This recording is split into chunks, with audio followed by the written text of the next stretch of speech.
Good health to you, fellow Ukrainians. Today I held several fundamentally important meetings. The meeting on the energy sector was attended by everyone who is responsible for the stability of our energy system. It was a long meeting, 3 hours. Energy companies, Niftogas, Energoatom, Ukrenergo, and others. The government, the office, the head of the relevant committee of the Verkhovna Rada, military, intelligence. This winter is over. It was very difficult, and every Ukrainian without exaggeration felt this difficulty. But we still managed to provide Ukraine with energy and heat. Yes, the threat to the energy system remains. But the work for the sake of the energy system is also continued. At the energy meeting, we have set the current tasks to ensure that this heating season is completed properly, and we have already started preparing for the next season. Each of the meeting participants has received their part of the work in this regard. We see risks, we will find a response.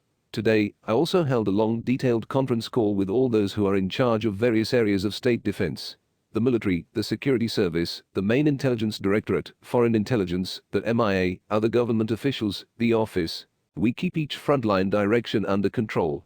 Khatitsa, Tavria, Odessa, North, there were reports on the situation over the past day.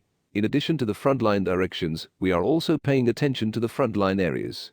Those cities and districts that are subjected to Russian shelling every day and night, to a deliberate terror. Nikopol and other communities of the Dnipropetrovsk region, Zaporizhzhia, Kherson and the region, the frontline part of Donbas, Kharkiv and the region, Sumy and Chernihiv regions. Now, in most of the territory of our country, where we have managed to provide relative security, you may not feel what life is like for those of our people who live in the border areas with Russia, who live in the south of our country, where there are shelling occasions, where people are not at the front but still directly at war, where Russia is constantly trying to destroy everything that people have. Constantly, and this is no exaggeration. When we are preparing the actions of our military, all our defense and security forces, we also mean that such actions will gradually return security to those who are now in the frontline zone. Every movement of our flag forward will mean the safety of our people, in the territories that will be liberated from the occupier, in those territories that will become a deeper air, and in those border areas where the defeat of the invader will finally bring peace. I am grateful to everyone who is ready to help our country in further active actions. I thank each and every one of our defense and security forces who is already preparing, and I thank those who, despite all the threats, despite all the dangers, are doing everything possible to ensure that normal life is maintained in the frontline areas of Ukraine, in cities and communities that are subjected to Russian attacks. These are the State Emergency Service of Ukraine, police forces, our social and administrative services, local authorities, conscientious businesses, and of course, volunteers who help people in the state.